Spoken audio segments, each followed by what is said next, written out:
WIIFTBPM.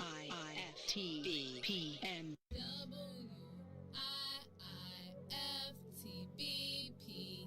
Media's just for you and me. WIIFTBP. Media's just for you and me.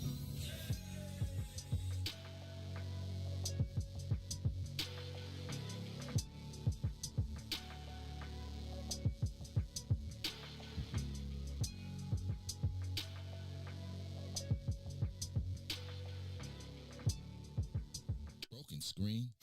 Crash system? Are you in need of spyware or virus removal from your computer?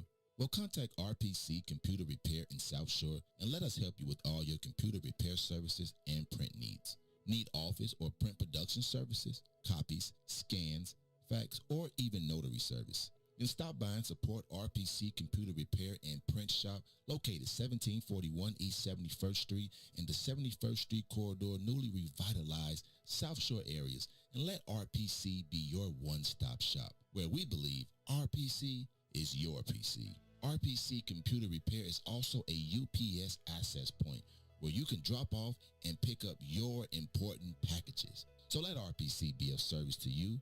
Call RPC Computer Monday through Saturday, 8 a.m. through 6 p.m. at 773-966-4457. That's 773-966-4457. Visit RPC at rpccomputeringinc.com for more information. Yeah. Ooh. I miss your kiss.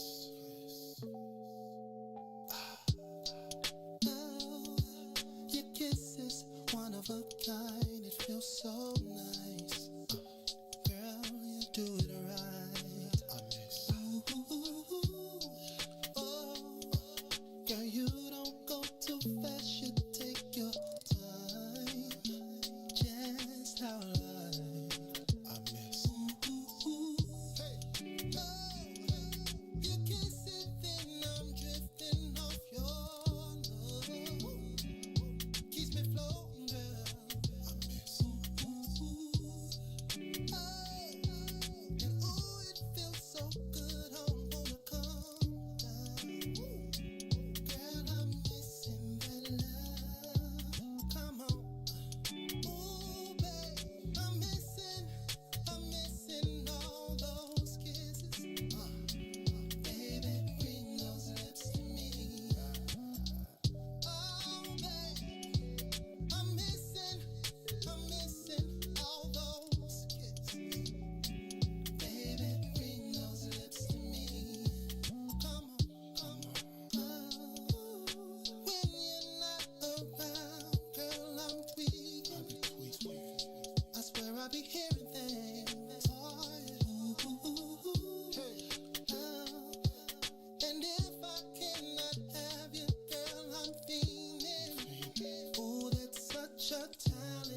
All right.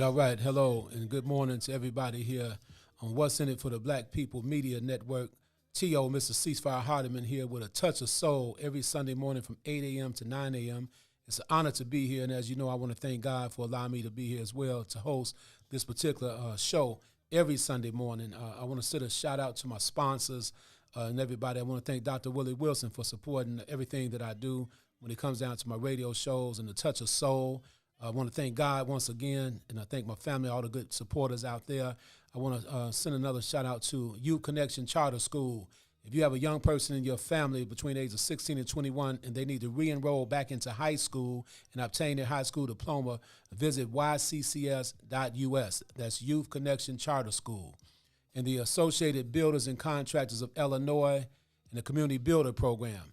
And also, if you need some life insurance, automobile insurance, or home insurance, reach out to State Farm Insurance. My main man, Larry Williams, over in the Austin community. His phone number is 773-379-9009. Reach out to Larry Williams if you need some life insurance, whatever the case may be. I'm a customer myself. I just want to say that. So here in the studio with me today, like I say, the title of my show is A Touch of Soul. I'm doing my best to show my entertainment side because I come out of entertainment as well as the violence prevention arena, and also ran for governor a couple of years ago and did pretty good. So I have a good friend of mine. He's my in-studio guest. He's a house music legend. So let's welcome Brother Byron Stingley here to the show, everybody. Byron Stingley. We do that there. Man, thank you for the introduction, T.O. Yeah. So I look at you like a legend in house music, brother. I just have to be honest with you because your devotion, the songs that you composed and produced, and how you traveled all across the world. And when it comes to house music, a lot of people don't know what house music is all about. And because when I was coming up, I didn't know. I thought house music was some alternative music. So if you know what I mean. I know exactly what you mean. Right. House music, man, is taking me all over the world. But even outside, even as a young person, even before I got a chance to travel the world, as a lot of people know, how Chicago is one of the most segregated cities in all of the world. I mean, like if you're in a Mexican neighborhood, you're Mexican, Italian, Chicago was really like that years ago. Like I have buddies living in parts of Chicago now that we couldn't even go in when I was younger. But house music, like, I used to go to parties, and house music exposed me to people from all other neighborhoods and things like that, and people from the south side, north side, party with, Puerto Ricans, Mexican. We all came together and partied together in house music. So house music actually broke down a lot of barriers and took me, as a kid who never left my neighborhood, and I made friends all over the city of Chicago through house music before I even got a chance to travel anywhere. Well, that's cool. So when you talk about house music, how was it what's the origin of it, though? I know my man Jack Master Foley is a good friend of mine, but there are a lot of unsung heroes when it comes to house music. What's the origin of it? What like hip-hop? Hip-hop has a history. What's the history of house music in Chicago? House music was just the best of dance music, because originally they had the thing at Sox Park, Comiskey Park, where they blew up the disco records, and disco became not cool, but disco people in Chicago still want to dance. And so house music is the epitome, the best of the dance music. And they shorten the word warehouse.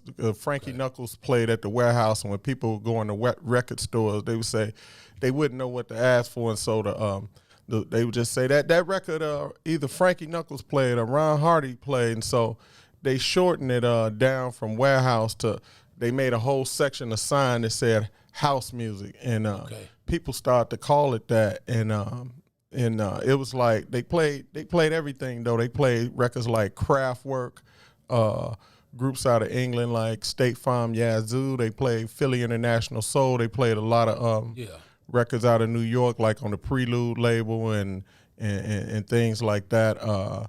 So it's just the best of dance music, man, and I'm glad to be part of it. I got into it. I'll explain that in a minute, but I'm just glad that house music came to be and existed.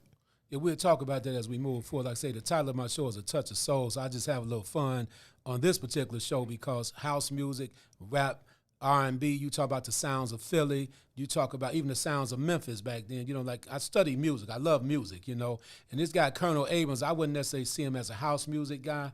You remember Colonel Trap? Mm-hmm. Absolutely. That was my man right there. Yeah, that's my what I guy. figured. That's figured that. Yeah. So I usually try to imitate a lot of them different singers every blue moon. Here we go, the Trap. Like, should I listen what do you say or listen what your folks say? It's a tough decision to make. I guess you think that I'm not good enough for you. I can tell the way you look and your attitude, yeah. As the tears roll from my eyes, I feel the hurt inside. As I reach out for you, hey girl, I'm so confused. Ooh, ooh, I'm trapped like a fool. I'm in a cage. I can't get out. See, I'm trapped. Can't you see I'm so confused? I'm just messing around. Right? Man, you sound good, T.O. I didn't know you could croon, man. No, I get down. I used to sing in the hallway of the projects. You know? Oh, man. But no, Colonel Abrams was really hot at one time. You know what I mean? Absolutely. He Absolutely. had that song Unity and Trapped. You know, I may not get all the words right, but you know, but the thing about it now with you, Brother Byron, you have what I might call a falsetto voice. Is that correct? Yeah, that would be correct. Yeah, I could never get the falsetto. I used to love, you talk about Chicago, A Touch of Soul, I used to love all the Chicago falsetto singers like Curtis Mayfield. Okay. You know, he was just my hero. And then you get to like Earth, Wind, and Fire. Philip Bailey. Philip Bailey, with Earth, Wind, and Fire being from Chicago. So I always wanted to do the falsetto. And then you had Prince and Stylistics and it can go on and on. And then one of my favorite singers was Eddie Kendricks. Oh yeah, from the Temptations. I'm gonna make you love me. Yeah. Oh man. So let me ask you something, man. You think you feel like hitting a little bit of reasons for us? Just a little bit of it. I can't. I've been partying all night, T.O. And I haven't partied all night in about 20 years. Right. So I came straight from the club in like the old days, straight from the club to the radio. Right. So I'll try to hit a little reasons after being up all night. Oh, when I'm longing to love you just for a night, kissing and hugging and holding you tight. Please let me love you with all my might. Reasons, the reasons that we're here.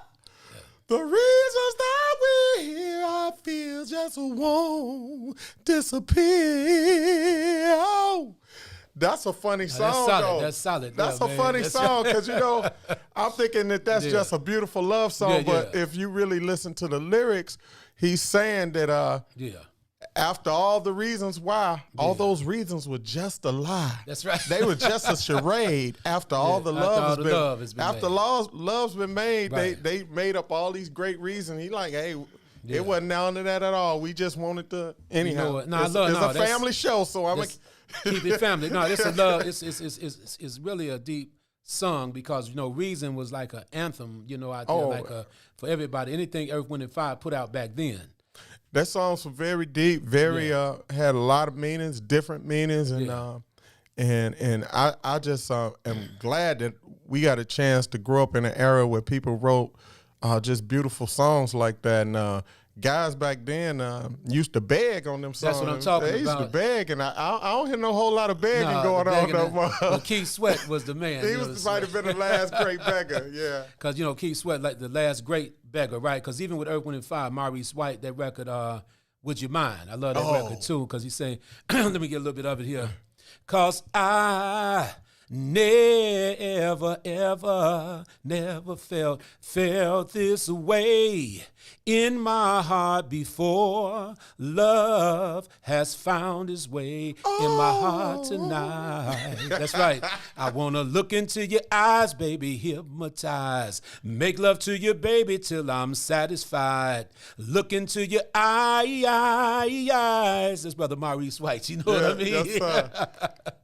So this show, like I said, is all about having fun. But even with Keith Sweat, with the Sweat Motel and Silk, you know, and Silk used to get it on with, you know, Freak Me Baby and Lose Control. You know? But see, with you, that song, you had Devotion, right? Like I said, I didn't know a whole lot about house music. I used to attend a lot of the stepper sets. We would step. And you had a lot of the great stepper songs out there that people would dance to. But house music is always like, give me some house music. Who made that record? Oh, that was my My brother, Marshall Jefferson, and On the House with Mr. Curtis McLean on vocals, Move Your Body. Yeah, Move Your Body, give me the house music. Yeah. So, we've been partying for years, even back through my Afro days, the big hot top fade days. And I've always believed in being slim and strong. That's just the way I live my life. But I remember when I was slimmer, and I used to call myself Black Gold back in the day, right? And, my thing was lift weight, stay strong, run, keep yourself together. But at the same time, you want to look sharp for the ladies. Absolutely. You want to be the ladies' man. Absolutely. So let me ask did people ever tease you about your falsetto voice? Did you ever get teased about it? A little bit, yeah. And it's so funny because anybody who's seen me in person, I'm 6'3", and I was whatever, I stayed in shape I call myself a former athlete, played basketball, ran track and all that sort of thing. And that's one of the reasons why I did a group. I wasn't comfortable in my own skin because I was this big, dark-skinned guy singing falsetto, and I just kind of felt a little awkward with the voice. I probably should have sounded like Barry White or like Maurice White, or Isaac Hayes or somebody. Yeah. But I got teased a little bit. But when you grow up, I grew up on the West Side. I originally grew up on Holman and Flournoy. Yeah. And because I came up with a lot of guys over there, and we came up as kids, they knew what kind of person I was, and so I like a good joke just like everybody. But and then I was in a group, and we used to wear these paisley spandex pants and look like Prince and Ready for the World and all that kind of stuff. And so that was part of being an artist. But honestly, as Dave Chappelle said in his one of his comedy skits, the guys that looked the most androgynous was the guys that was getting all the ladies back there. So but it's funny you said that because Dave Chappelle, when he imitated Rick James, it's true to life. I used to party at a place called the Happy Medium up on Rush Street, and Rick James was much older than I am, but he came down there one day, and a girlfriend of mine named Tiffany was at the table with me, so he asked her to dance. Rick used to wear like the little tight-knit shirts, in the high-heel boots and stuff, and dreads in his hair. Yeah. So she went out there to dance with him. They on the dance floor playing around with each other. He spent, whispering in her ear, and he had the Stone City Band with him. This is a true story, bro, and I, can't make this stuff up. So when she came back to the table with me, she came to get her purse, and she about to leave with Rick James. And she said, I'm leaving. I said, you can't leave with Rick James. What you doing? You came here with me. And Rick actually, he was older than me. I was lying about my age to get into the club. I think I was around 16 or 17. And he came up to my table with his Stone City Band members. He said, the girl going with me, man. And I was young, and, I couldn't, put it like this. I ain't going to talk about all the ifs, ands, and all buts and stuff, right? Yeah. I was a younger guy. It was kind of strange because he was an entertainer. He had this aura about himself, like Dave Chappelle. He really had an aura about himself, I must admit. So anyway, to make a long story short, he walked off with my girl, right? And I shouted, hey, Rick, I'm not going to buy any more of your records. He walked off with my girl, Tiffany. I'll never forget it. But I used to love that music because even with Rick James, man, he had a Tina Marie all through, and then also I might want to do a show one day called What Happened to the Funk Bands, because like Cameo, the Mothership, because, everything runs its course. Now, you mentioned about disco, right? Now, in disco, like I say, when they burnt up all the disco records, there was a big backlash against disco or something like that. But Teddy Pendergrass is one of my favorite artists of all time. And like you say, by you being a bigger brother, you do your thing, you might think you had that, like, bass voice, like a Lou Rawls voice or something. Now, Lou Rawls was cold. Oh, absolutely. Lou Rawls. And you had the Tramps, Disco Inferno. So this is before house music, kind of kicked in. So what year did house music actually, would you say it kind of kicked in, so to speak? Really in Chicago, I would give Herb Kent a lot of credit. When Herb Kent had a show on his radio, he called it Punk Out Music, and he was playing a lot of European dance music and things like that, and groups like I said, B-52s, and that got a lot of people in the dance. And then you had Mendel. I remember that. They started having the parties at Mendel, and people were coming all over from the city to go to Mendel, and it was just sold out. And then you had the club, the Playground, not too far from here, and they weren't really calling it house music until then. The first person, I have to give them credit, the first person to really label it house music was people like Jesse Saunders and Chippy, and also of course Farley, Jack Master Farley, yeah, and people like Steve Hurley and Vince Lawrence. Those were the first people to start calling it house music. Okay, then. And that started happening around like 84, 85, actually, when they first started officially using that word house music. Yeah. Right. Like I say, because when I was coming up, I thought it was alternative music. I don't know why, because what I mean by alternative, I used to see, some people dancing to it at some of the clubs up north, the Dean Bats Lounge, Happy Medium. But when I would go to the Copper Box out south, the Astro Club, we going back in the past a little bit. You're going way back, the Lions Den, whatever else Ronnie Steakhouse, actually, right? All those type of places, they would play that house music, because I kind of warmed up to it later on. Because, I was like listening to just Cameo, those type of groups like that. Function. Right. I'm going to tell you a funny, I had a lot of friends, so I would meet a lot of young ladies at the house music club, but they were friends, everybody was friendly.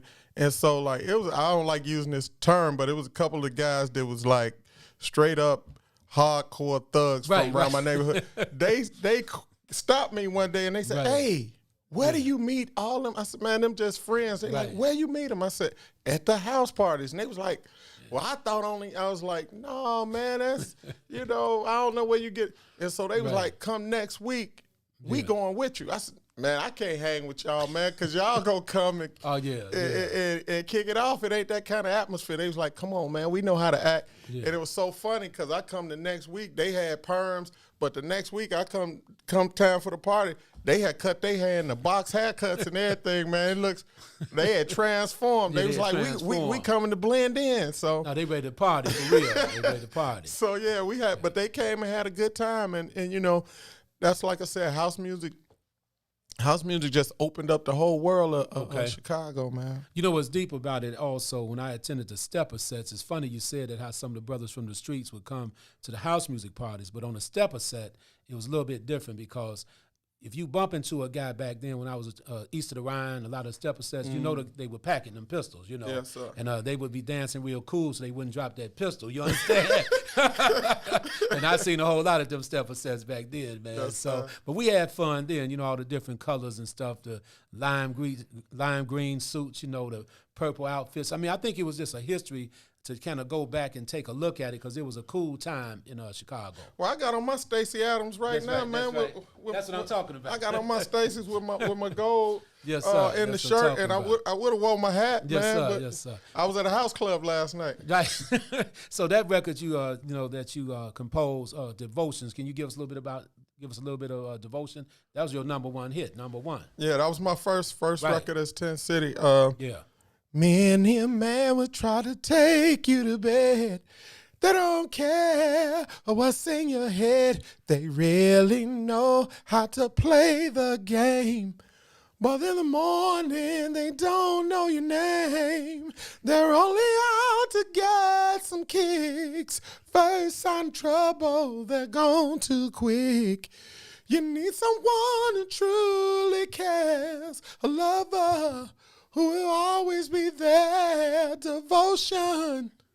Someone by your side. Devotion. Yes, sir. When things aren't going right. Devotion. Someone to be a friend. Devotion.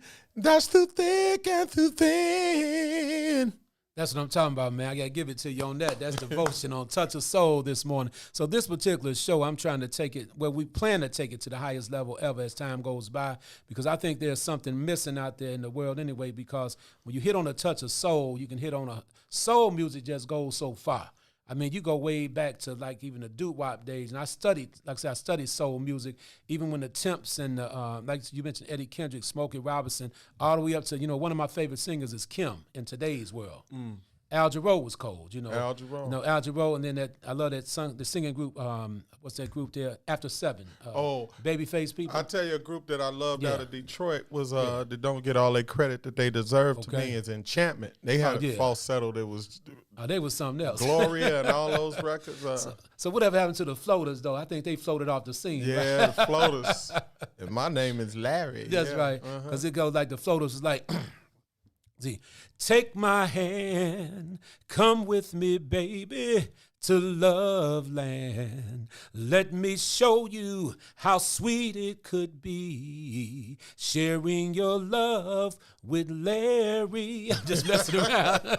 And then they floated off the scene after that. They cold, they steps and everything. They was I expected a lot more from them than that that one record. So what happens when you get a one-hit wonder, bro? So you have to make all you can make off that one hit. That's the bottom line. Well, not necessarily, because you get one hit.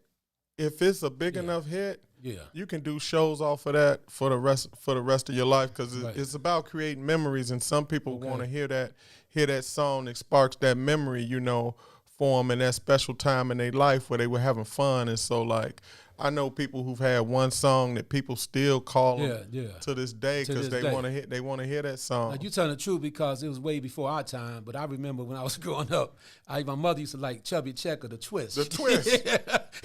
That guy was doing the twist like this everywhere he would go. And he did it for years, you know. Okay. And he had one other record called Let's Twist Again. So, I mean, that's what I'm saying. He had that one record, and he was doing shows. Anytime there was a rock and roll show, he was on it. He come out and do the twist. He come out and do it, and people jump up and twist along with him. So yes, sir. That's cool. You get that right one, you good. You good forever. Yeah, forever. You can be. Like my friend William Casper Perry, the Cha-Cha Slide man. So now you mentioned the stylistics a little bit too. You like the stylistics? Oh, I love the stylistics. You know, I can't really hit that all the way Russell Thompson, because of the type. He has a falsetto voice as well. Yeah, he has a falsetto with what they would call vibrato, and he has a lot of and he's amazing. I'm trying to think of one of their songs. I know a lot of their songs. I can help you out a little bit with "You Make Me Feel Brand New." I'm just gonna get the first part of it. I'm gonna let you take it over when I finish. All right. All right. Okay, then I'm just the other voice. My love, I'll never find the words, my love, to tell you how I feel, my love. Mere words could not explain. Precious love. That's all I got. I'm going to give it to you now. Only you came when I needed a friend. That's right. Stuck with me through thick and thin. I don't know the rest. I'm going to do my best to sing it. That's why I call it Touch of Soul. Now, what's good about that song, though, is that, see, even with me, even though I didn't stay up all last night, you did, but my voice is a little raspy too, right? But that's good, because this is about having fun. I just want to show people in the world that are watching that you can have fun out here and just be yourself. Because there was a time I was scared to sing in front of the public. You sound good, man. I've had better days, you know. Yeah. But the thing about it, I love music so much, so you don't want to just hold it down. Because I can remember singing in the hallway of the projects, right? And I would be waking people up at night, you know, early in the morning, because I was out there drinking that wine, smoking that reefer, you know, back there. And people shouting in the hallway, "Shut up, man!" That's how I got my voice, though.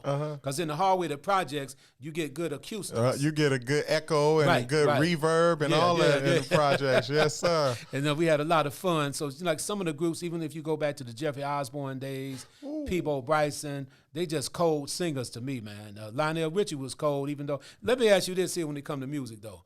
Why is it that, and I pretty much know the answer, when the lead singer leaves the group that they were in, the group normally falls off. Like the Commodores fell off. I believe they tried one record, Night Shift. Oh, that was cold. Night Shift was cold. Yeah. Jeffrey Osborne left LTD. They fell off, right? Yeah, Charlie Wilson left his brothers in the Gap Band, and the Gap Band had a big gap. Yeah, they had a huge gap when Charlie left. It's a thing. I mean, like, you know, even back then, you had groups have 13 people with a horn section and all of that, right, and it's like you got to split that money up 13 ways, and you know, you get a chance to go solo. You get to keep money for yourself. There's a few groups like the Four Tops and the Whispers and groups like that stuck together, but it's hard because you get egos, different personalities. This person want to be lead, and then like like even for me, I was in a group, and it just became very hard because I started the group, and I had one vision, and then, you know, you find yourself compromising your vision, and sometimes you just go, you know what, I want to go ahead and do things my way. I'm tired of having to like, okay,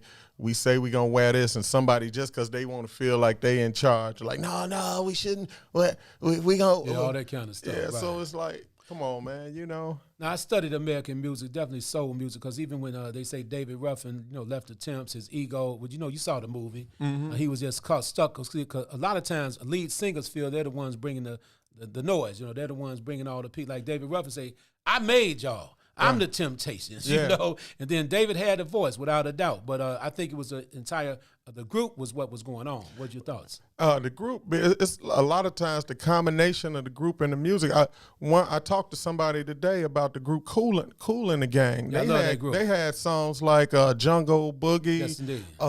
Ladies Summer Night. Madness. Yeah. But I'm talking about before JT joined them, who became the lead singer, who sang on Ladies Night and Celebrate and all that. They were already successful, and I wasn't in the group, but then you had a singer who felt like, hey, I took this group to another level. Right. Once I joined, they became huge. Instead of soul, they became huge pop stars. And you have all kind of just different dynamics and people feeling like I'm the reason. Then you might have somebody who don't do nothing but play tambourine on the record, and they think, oh, my tambourine playing is what set that off. Yes, is what indeed. made that record kick off. And Well, you know what? I say this all the time.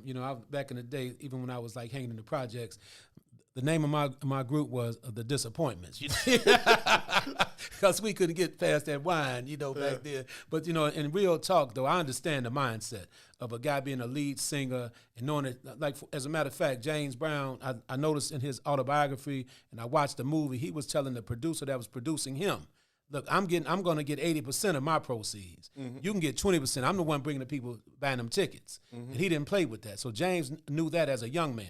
Absolutely. So I really appreciate that. So now on the business side of music, because I see it now, what are your thoughts about, okay, like there's some singers like Lionel Richie left the Commodores. He's still doing real good. Mm-hmm. Haven't heard much from the Commodores, right?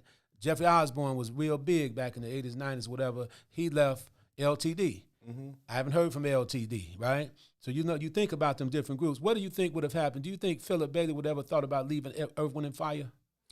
Well, he did. He left. He left, okay. And he did some solo albums. He did. Right.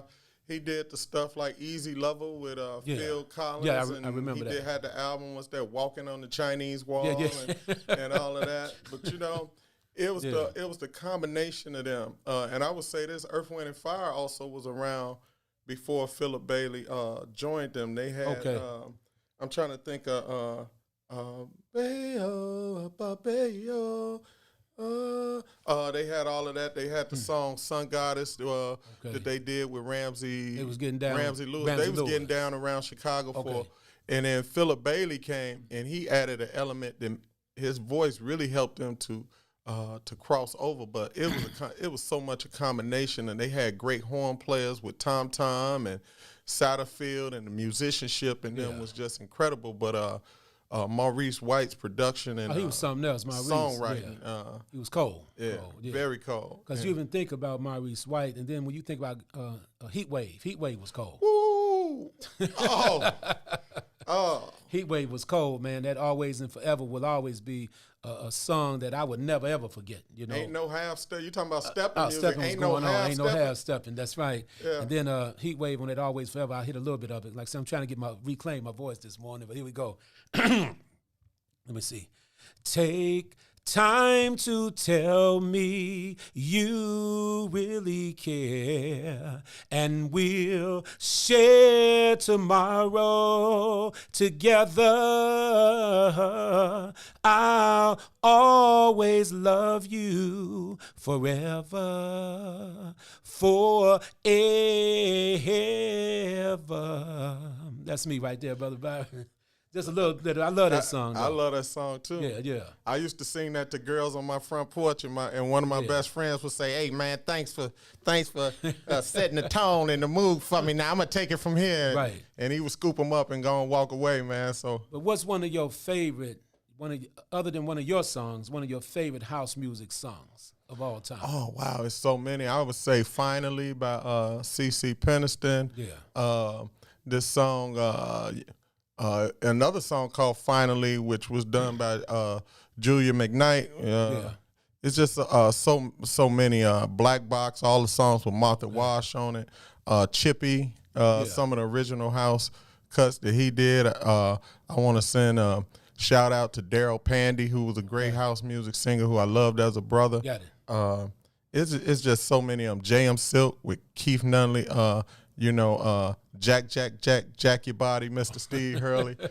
So house music, you got those songs that are jack tracks that people used to jack to, and then you got songs like Promised Land by Joe Smooth. It's just so many of them. Now I can remember going to some house parties, and I was married at the time, and my wife used to love this one record. I can't say it on the air all the way, but this record comes on. There's some freaky MFs on the floor. Oh, that's by my boy.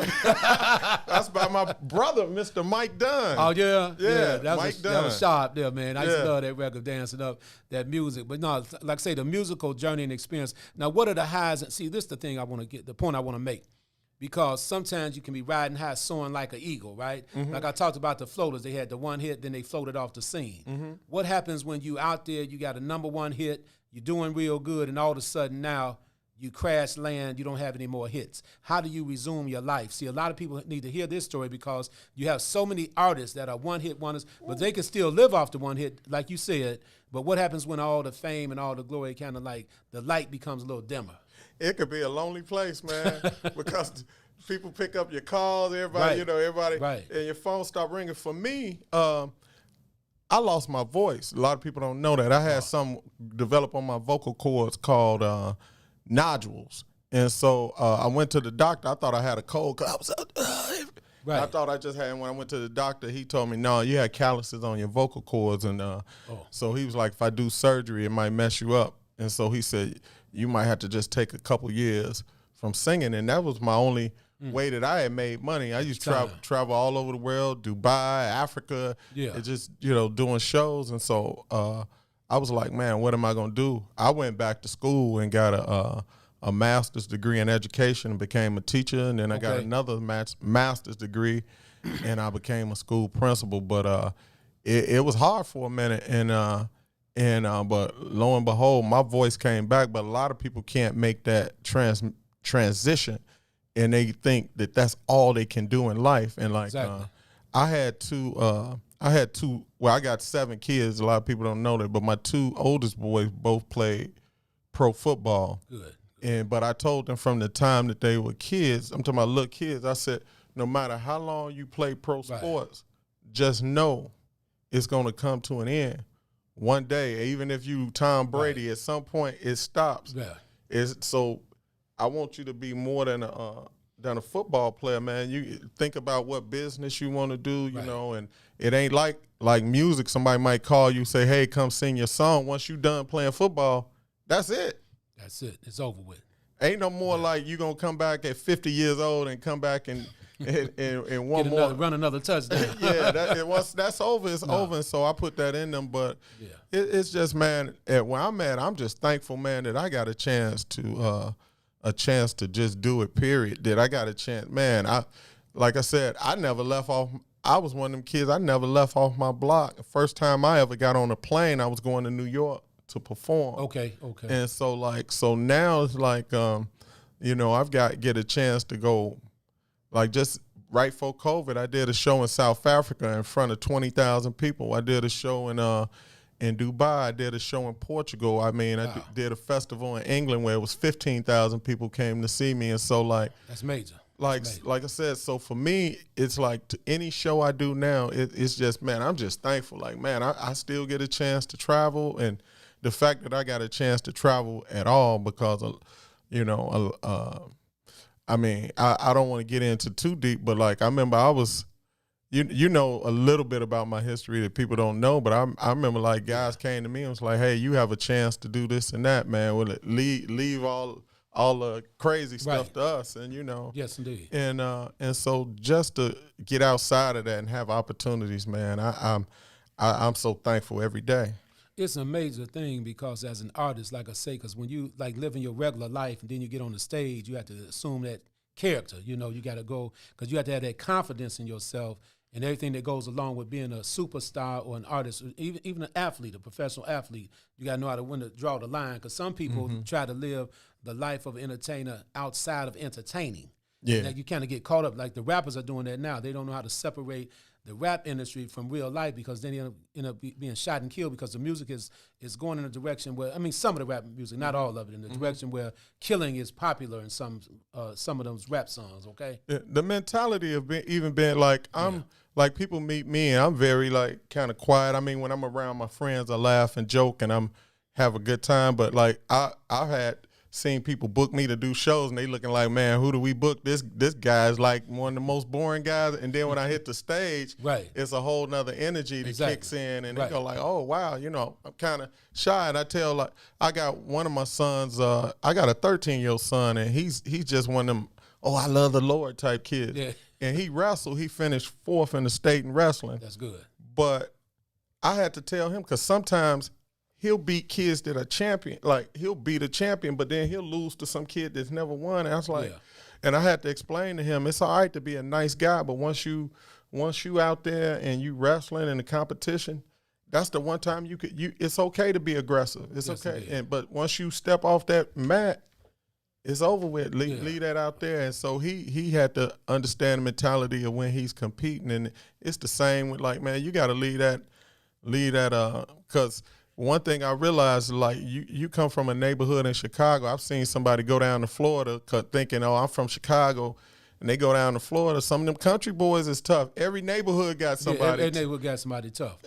Louisiana, Little Rock, Arkansas, they can give it to you, man. So it's, I mean, I've always been tried to be a peacemaker, my whole life. And I've always applauded you and looked up to you for everything that you've done. I've seen you, man, stop some situations that I didn't think nobody. You made calls to people, hey, we need to sit down and get this.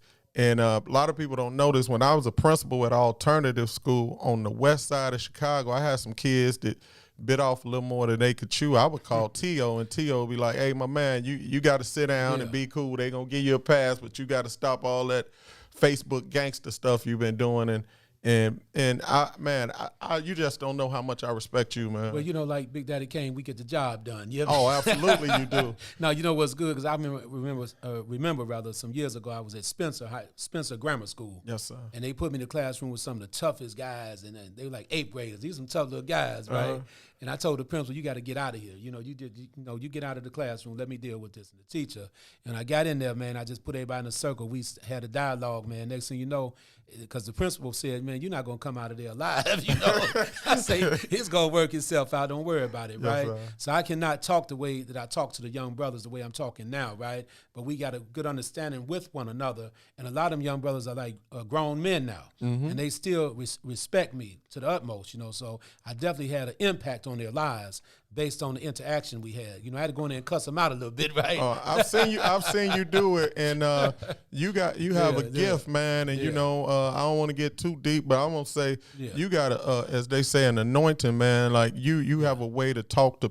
You could talk to presidents, state senators, governors, and you could talk to the But God gave that to me. My birthday is September 21st. I was born on the International Day of Peace. Okay. And so you're right. I've met with former Prime Minister David Cameron, Queen Northam Jordan, former First Lady Laura Bush, Bill Clinton, and I met with the brothers on the street. Yes, sir. So that's very true there, because I know God gave that to me, though. See, I don't take no credit for it, but when God gives you a gift, like he gave you the gift to sing, you got to move out on it. God will put the right people in place for you to make sure his vision within you manifests, right? And a lot of people need to really hear that. The bottom line is that when God gives you a vision, it's up to you to move out on it. He's going to if you take the first step, he's going to take 10 or 20 more steps for you. But it's a certain spirit you got to work from. Now, we're getting deep now, I work from a certain spirit, and I appreciate that, because I see young brothers, like I ran into a guy the other day, he's in a wheelchair named Brandon. I posted a picture of. He chased me down in Hyde Park and said, man, you my man, Jack. Yes, sir. And he was smiling and stuff. I'm like, and it reminded me when I met Fred Williamson and Jim Brown. I was smiling like a little kid in a candy store, So men do kind of respect other brothers, and it's okay for a man to say that. Because some guys get kind of caught up in the pride and stuff. Pride goes before the fall, And God has always given me an anointing to work with my people. You know, I speak the language of my people. I was just on Fox News the other day. I said, you know, y'all talking about gun violence. We need a black unity program. We need a black discipline community program. That's the only thing that's really going to work if you really want to stop killings, in my opinion. All right, that's one of the solutions nobody's talking about. Yeah, okay? But and you, like I said, I can't say enough. It's like I don't want to like some people have even tried like I say different things around me, and I don't want to get into that. Yeah. And I like, hey man, don't say nothing about that's my brother. Don't say nothing about Tio around me. We ain't going. I said because he's for real. I said I've seen him, you know, come to spots that people would not go to. That, you know, he can do things that other people can't do, and you don't know how much you've touched my life and how much you helped me, man. And so like. I'm coming if you ever call me for things, and you know that. Well, you know, God put intercessors around your life. I can remember working deep on the streets one day. I remember some guys were shooting around North Avenue and Central, right? And I'm walking down the block over there. No, don't try this at home now. You know? And everybody started running, and my knucklehead self, I'm just walking, man. I'm seeing bullets hit cars and stuff. But I'm saying to myself, God has blessed me. I haven't done nothing to nobody. So I'm not going to do that again, you know. But just 2 weeks ago, a young lady, I had to take a young lady over to 3800 South Wales. The guys told her she couldn't come back over there to get her belongings because one of her family members had done something to somebody over there. Mm-hmm. So I took over there and got her stuff out the apartment. She had a pet cat over there, and she had her clothes, you know, a few bags of clothes and some papers. And I went over there and took the sister in there and got out of there. I'm grateful that nothing happened, don't get me wrong, but you know, I did what I had to do. I looked out for her. Brother called me, and I looked out for him. Another young lady, a lot of this work I just do like the back of my hand, you know, make a phone call. A lady called me, said some guys shot her car windows out on 79th and Ingleside. Called one of the brothers in the area, said, go there and check that out for me. He went over there. The guys, 1,000 apologies. You know, they shot this lady's windows out because she owns a building over there, and she was trying to install security cameras in the building. And they didn't want her to install security cameras because they were running the area, you know, the building. Mm-hmm. And so now she has cameras in a place. You know what I'm saying? A little simple. It sounds simple, but it's more complicated on the street level, right? Mm-hmm. But I have those relationships, and I'm grateful to God because you're not going to stop no killing if you don't have the relationship. Okay? And then once you have the relationship, it's the influence you have to get in there and make it stick in a person's head. You know? Yeah, absolutely. Yeah. Relationships is everything. And any young people listening in, you know, even in music, it's about relationships. Right. I'm about to tell you, if some people may or may not believe this, I've gotten 3 major record deals in my life. That's good. But I've never had one demo. Really? Never had a demo. I went to Atlantic Records, right. And at the time, my buddy Marshall Jefferson did the record "Move Your Body." Yeah. And we were out in New York. I said, we out in New York, we might as well go to some record labels. And Marshall was like, man, they ain't gonna sign us because we do house music. And we went up to Atlantic Records, and we hit it off with the guy, Merlin Bob, who was the vice president of Atlantic. And we went to parties with him all that weekend. And when we got ready to leave, he said, hey, your next record you do, I'm putting it out on Atlantic Records, just because he felt connected to us and that brotherhood. And so we came home, and I was sitting in my basement, and my phone rang. My grandma said, somebody from Atlantic Records on the phone for you. He said, man, you in the studio? And I said, oh, he's serious. So we went in the studio and cut the record, Devotion. That's deep. And sent it to him. So, but we hadn't did a record. I just did a new album, the same thing. I didn't have a demo. Guy came out to Chicago, and we had dinner. And he said, man, you was always one of my favorite singers. You know what? The president of Ultra Records, Patrick Moxley, he said, I want to do another 10 City album, man. And that's good. So I just never ever had a demo. Never had a demo for anybody. And then my second deal was when I did a solo deal, and that was basically, I mean, I didn't have a deal, but it was based on the success of 10 City, but it was also based on the relationship that I had established with the guy at the record label. But what would you tell an aspiring artist? What would you tell a young guy that's trying to make it as a singer or a rap, not as the rap era, but what would you tell somebody early on in their career they're trying to make it? It's the same principle applies. You have to be a go-getter, you know, because people think that a record company is going to do it for them or a manager's going to do it for them. Like, I mean, I spent like, I would take money, save up money. I worked at Barney's record store as a kid. I would save up my money and go in and cut records and things like that. And then I ran around all the clubs in Chicago giving it to DJs myself. Ran up to WGCI. I mean, I don't know if I could say them names on here. Yeah, without a doubt. But I ran up to, at the time, BMX, JPC, KK. I ran around to all the radio stations, all the clubs, and pushed it. And now you gotta your social media. You gotta have your Twitter. I don't know nothing about any of that. I got people do it for me now, but you gotta have your Twitter on and your Facebook and Snapchat and whatever else you gotta have it. You know, and your YouTube and everything. Let me say this to you then before we wrap up today, because I told you the hour would go past, pretty quick, right? Because when you're having fun. So you have a new track out now. There's one song when I listen to, Be Free. I love that song. You want to leave my people with a little bit of Be Free before we get out in and let people know where they can look up your music. Okay, we have a new 10 City album out called Judgment. And you can look it up. It's on iTunes, Apple Music. It's on Spotify. It's on Tidal.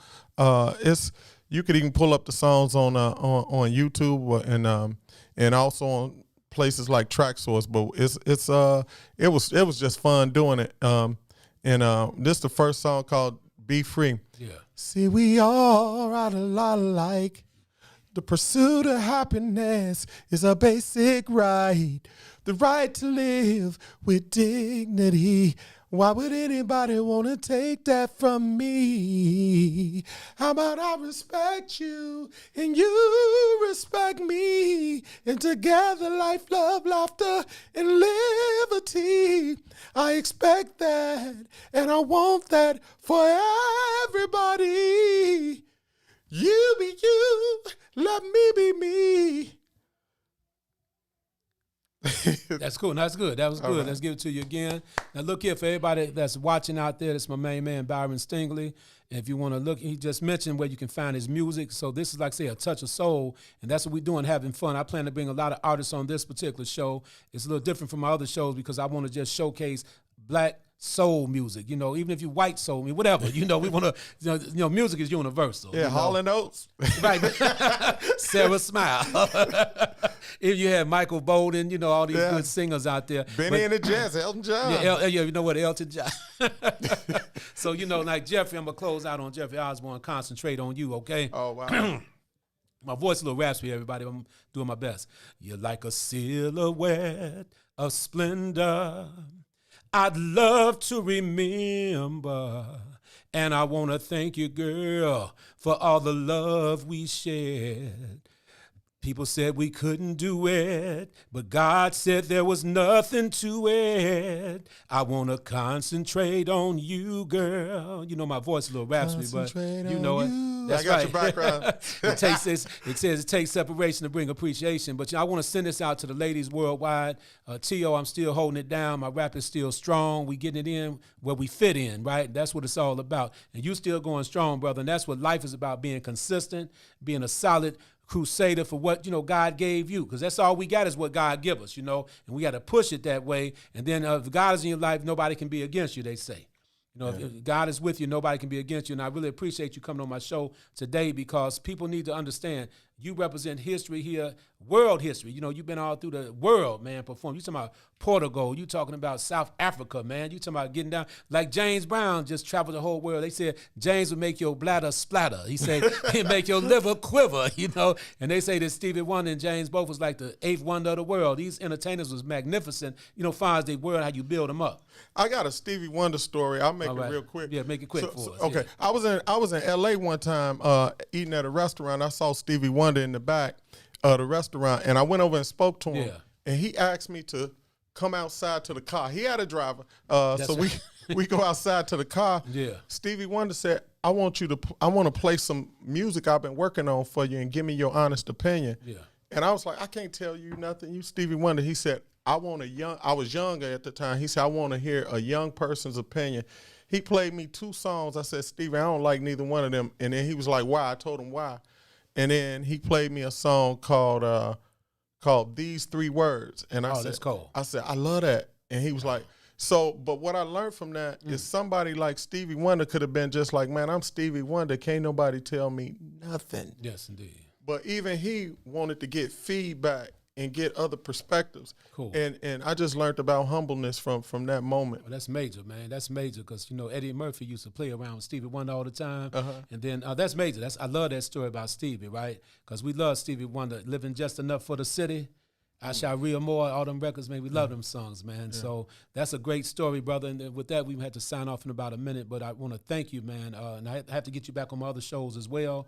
But it's been a blast hanging in there with you, okay? You're my brother, man. Right on. Peace. Yeah. All right, that was good, man. But saving life. Chicago is the place. Leading nations in homicides. But there is a man trying to stop it one at a time. They call him Mr. Ceasefire. They call him Mr. Ceasefire. Stopping shootings and killings almost every day. Trying to make a better way. They call him Mr. Ceasefire. Mr. Ceasefire. He's a man on a mission with a plan, doing the best he can. Every day on the news, there's another person dying. Children are hurt, mamas and daddies crying. But there's a man who's out here trying to stop all the nonsense, trying to seize the violence.